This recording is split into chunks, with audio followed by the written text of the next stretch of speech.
Samlot Music YouTube channel. Now today I'm going to be carrying on with my reviews of the Beatles albums, with their third album and the soundtrack to their first feature film, A Hard Day's Night, released in July 1964. Now, this album was the first album of all original material. There's 13 Lennon and McCartney songs, which nowadays it seems normal for a band to pen their own material. But at this time, well, certainly no British band before had certainly written a whole album themselves. It would usually be a few covers on the album, rock and roll covers, but for the first time this is all Lennon and McCartney material, which is brilliant for its time. And I'm just going to say a bit of history and a few events, important events leading up to the recording of this album.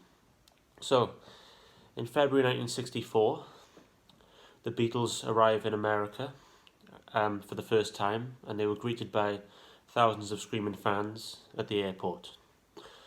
Nobody had really seen the like of this pandemonium before, not for a band, so that was incredible. They performed on the Ed Sullivan Show on 9th of February 1964. 73 million people viewed the performance. That's over half of America. It's still the most viewed television performance in US history to this day. So fast forward towards the end of February, they arrive back in Britain, and at Abbey Road Studios they record 13 self-written numbers. And at the beginning of March 64, they started filming their first movie, A Hard Day's Night. And this was all in the space of a month, so it's pretty incredible.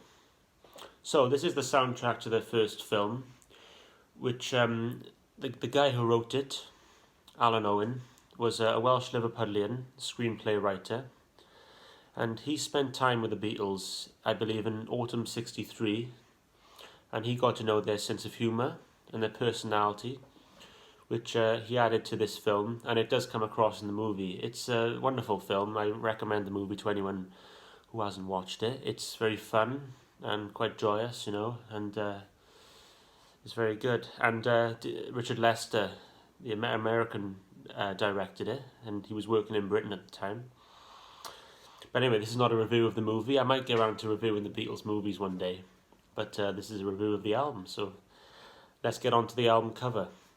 Now, the album cover is it's been parodied many times. Elton John parodied it. Hard Reg Dwight album, which that's his birth name, Reg Dwight, and it's been copied many times. It's very well known, and I think the album cover works well with the fact that it's a movie soundtrack, because it looks like it's different. Just have a look at it. Different stills from a movie, and I think the different personalities come across, and there's different photos in each one, and George is even smoking a cigarette on the cover, which is quite cool. So getting on to the songs. So I'll just say the first side is the soundtrack side of the film, and the second side is the non-soundtrack, so basically songs which didn't feature in the feature film. Okay, so the album opens up with A Hard Day's Night, with the most famous opening chord in rock and roll history, probably. Jing. I won't do that again, I'm sorry.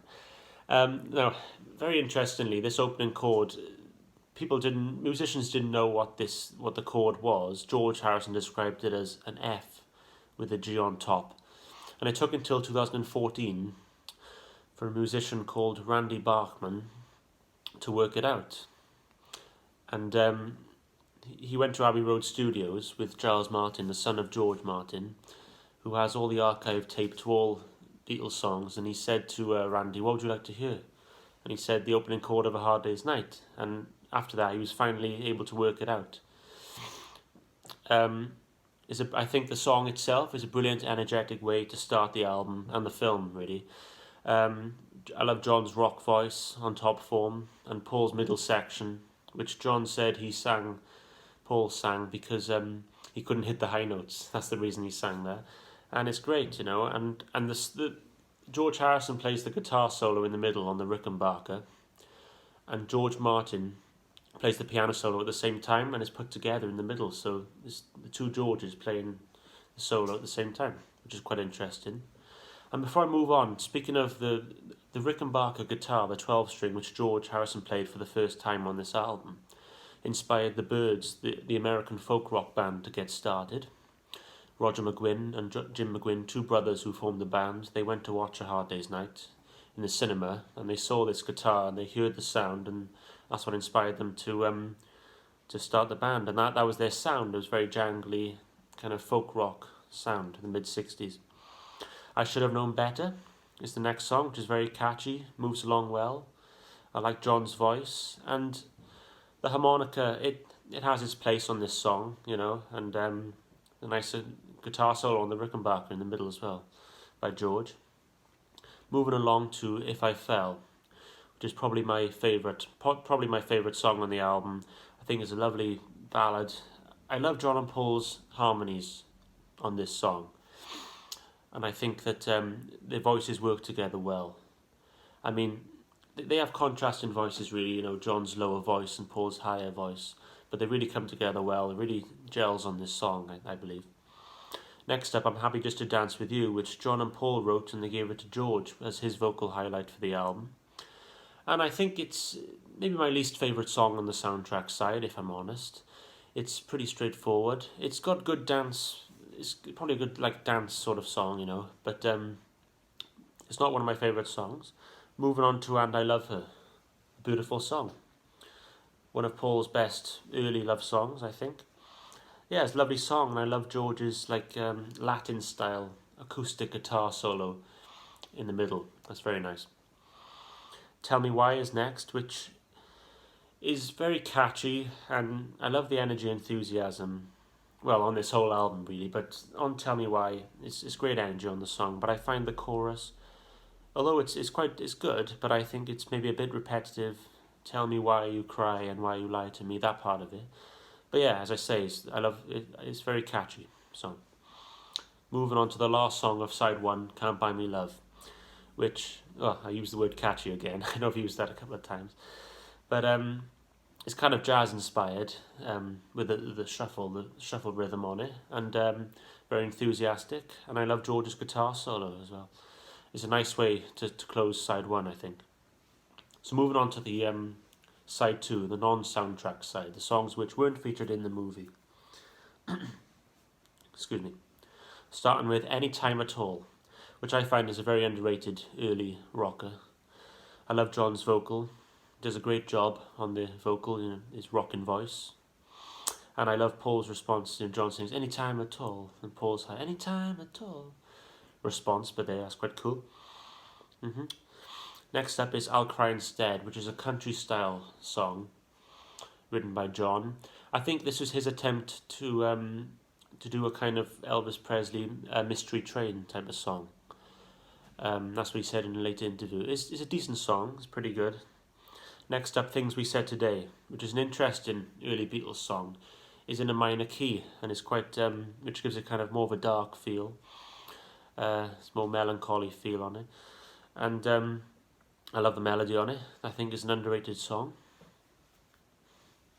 Next up is When I Get Home, which is pretty straightforward. I don't have a lot to say about the song. It's not my favourite on the album. But I like the harmonies, whoa, whoa, ah, from John with Paul and George joining in on the chorus. Next up, You Can't Do That, which is there's great raw energy on this song. It's a great rocker, again. John sings it very well. And yeah, I like it. Last but not least, the album closes with I'll Be Back, which I think is interesting because the last two albums, the first two Beatles albums, end with like rock and roll songs, you know, pretty up-tempo rock and roll songs. And this is a ballad. It finishes with an acoustic ballad, which kind of shows the direction on the next album, Beatles for Sale, which I'll get to in the next review, which is kind of songs which were kind of a step forward, you know, lyrically and with the tone of songs. It's a pretty good way to end the album, I think. So, that's my review of the Beatles' third album, A Hard Day's Night. which is probably my favourite early Beatles album. And I love the fact that it's all original material, all Lennon and McCartney, 13 self-penned numbers, which I think is very good. And I would, so, to give a rating of the album, I'll give it a 9.5 out of 10, so almost a 10. So my next review, I'll be moving on to the Beatles' fourth album, Beatles for Sale. Thank you for watching. Feel free to like, share and subscribe. And see you next time.